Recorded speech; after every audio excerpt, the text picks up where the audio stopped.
Hi, today we are revisiting a knife. This is the P801SB by the company Rake.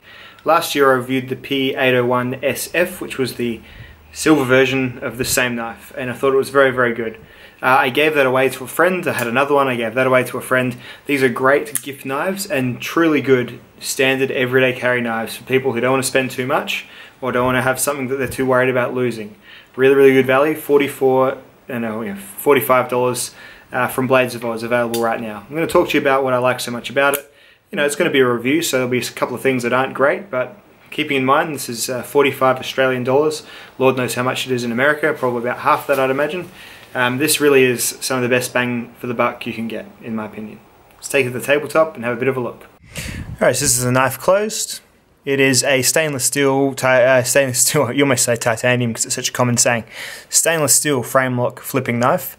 Very, very basic in design. Some people have remarked that it looks a bit Sebenz-esque, and yeah, I guess I can kind of see that. Just the very neutral shape of it all is what's doing it. And then you launch open the blade, which is on a bearing system, about 3.5 inches of 14C28N, fully flat ground, will come flying out. So let's compare it to the sizes of some other knives.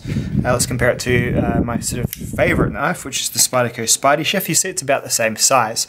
I reckon this is probably my favourite size category for knives in general. This is next to the Spyderco Manix 2, which is a little bit longer in the handle. So if you push all these level with each other, I think perspective is getting the best of us here, but the Manix is about 1 centimetre longer in total. Putting it next to something we all, I think, know, the Spyderco Delica. Just about 1 inch or so shorter, all up. And then what have we got? A Leatherman skeletal here. There we go. It's a little multi-tool type thing going on there. And then why not like a Mora companion? I don't know how much a Mora companion, how much space that takes up in our kits. So there you go. It's a good size knife, and it's a size that I enjoy carrying. Just a little bit bigger than the Delica, but not so huge and long as say not as bulky at least as the Spyderco Manix. Really good size. So this knife's excellent. It's using a steel that is definitely a level up from the 8CR13 MOV that the Chinese knives were using until about, let's say early last year. They all seemed to convert to this. Well, lots of the companies did, the Rake and Real Steel specifically. I believe these are all divisions of Sanrenmu, I think. So yeah, I guess considering some of the stuff that Sanrenmu makes, maybe it isn't the best deal because you can get Sanrenmus for a lot less, but it actually feels like a design unto itself, and it feels like something that has some sort of directional vision to it. A lot of those Chinese knives just generally kind of feel like they've just hodgepodged a whole bunch of different handles, almost let just a computer hit random and just print out whatever else it comes out with. This actually has some purpose to it, I feel. Anyway, so yeah, it's a deep carry pocket clip. It's got a frame lock that locks up fairly well, and it's about 50-50 there. You do the old test where you push down, and it stays right where it's started, so it's good. There's no lock rock or anything like that that's going to stress out your lock or anything like that. It doesn't have all the crazy features that you get on a modern frame locking knife, so it doesn't have, for example, I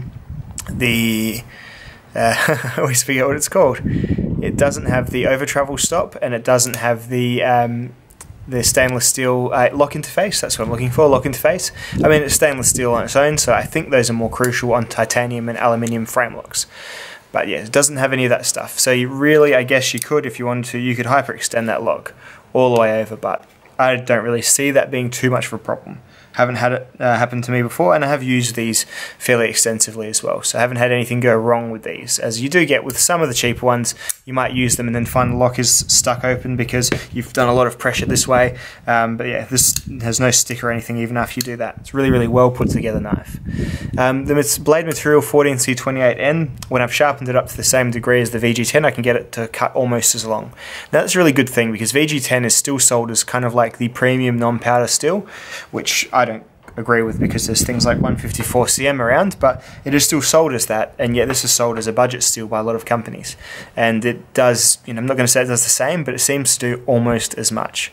I can't tell you if it's as stainless or not, but I don't see why it wouldn't be highly stainless because you look at the composition, it's got some other stuff in it that should help with stain resistance, chromium and nitrogen, of course. So Should be good material. Not going to be LC200N, but it's going to do a really good job for a steel that you haven't paid too much for. So carrying the knife, it's thin, it is slim, it is fairly lightweight for a knife of this this material. The stainless steel does add about 30% of a weight penalty to a knife rather than using it titanium, probably about 50% more than if you'd used aluminium. But really, it's a slim footprint in your pocket, and it carries nice and deeply, and it carries snugly.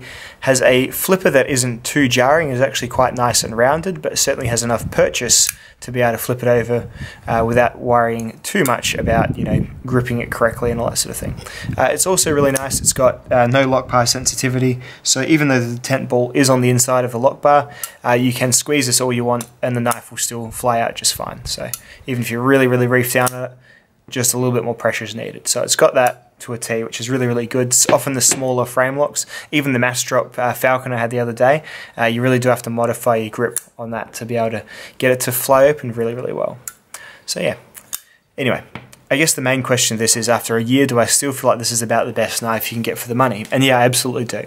Even compared to the other rakes you can buy, they made this knife, this is one of their first ones I saw come out, and I think from that point onwards they sort of tried to go a little bit jazzier in some, a little bit more varied in others. They do some really big G10 handled knives. I had one of those as well. I've had the 108 as well, all a bit more complex in design, and I do feel they sort of are reaching for replicating the same success that this really simple design did, and they're all a bit more money too. This is still one of the cheapest rakes you can buy, and I still think it is one of the best.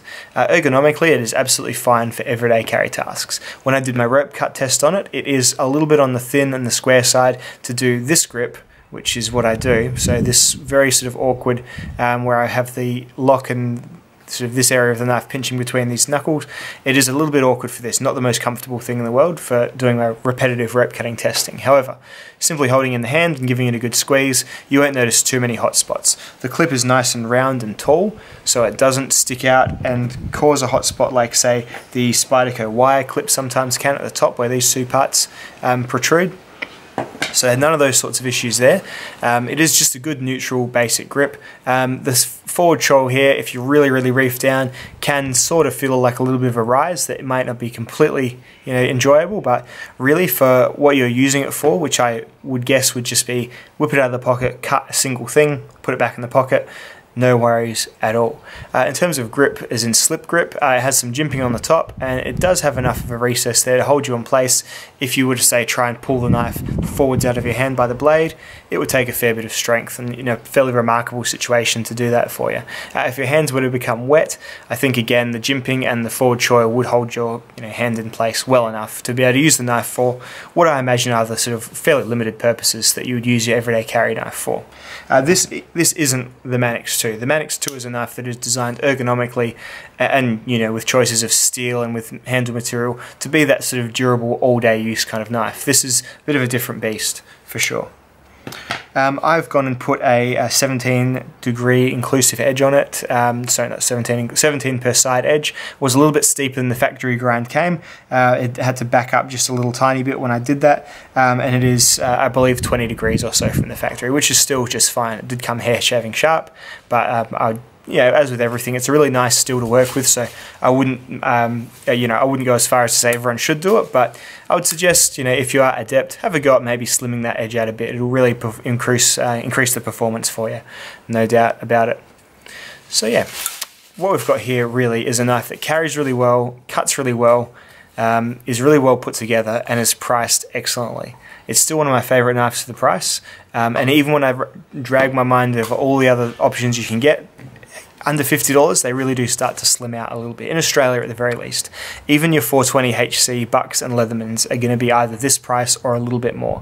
And that's still, even the 420HC from Buck isn't quite at this level, in my opinion. But that's probably a matter of, more finer detail, I would say, because they are, I guess, kind of close.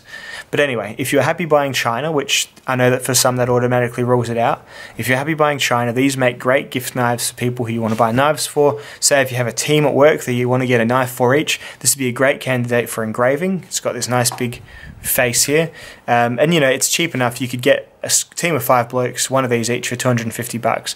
And that, just to bring things into perspective, that's the cost of one Spyderco Spidey Chef, which frankly, if you had a blindfold test and you gave it to someone who didn't use knives a lot and you got them to use it for a few minutes a day, every day, they probably wouldn't, you know, feel much different between the two of them. It's only when you are a switched on sort of knife person to all the minutiae of these things that you'd probably really definitely take this over this, which I certainly would, but, you know, when you bring it all into perspective, it's going to cut really, really well for the price you're paying, and it's going to be a real crowd-pleasing knife, especially considering the things that non-knife people often get for themselves. They get the Gerber paraframes and whatnot that really don't do a good job. If they were to be steered towards things like this, you know, it's also made in China, and it's, you know, certainly not an American, you know, red, white and blue pride piece, of course, but really when you're thinking about what, you know, newer people often feel like buying first, they only want to spend about $50, I really don't think anyone can go wrong with the Rake P801 SF. Alright guys, so yes, positive review after a year, and I'm definitely holding on to this one. I actually quite like the black. This coating is sticking on the knife quite well as well. It's like a black stain rather than a black paint. Very, very nice indeed. Righto, I'll catch you in the next video guys.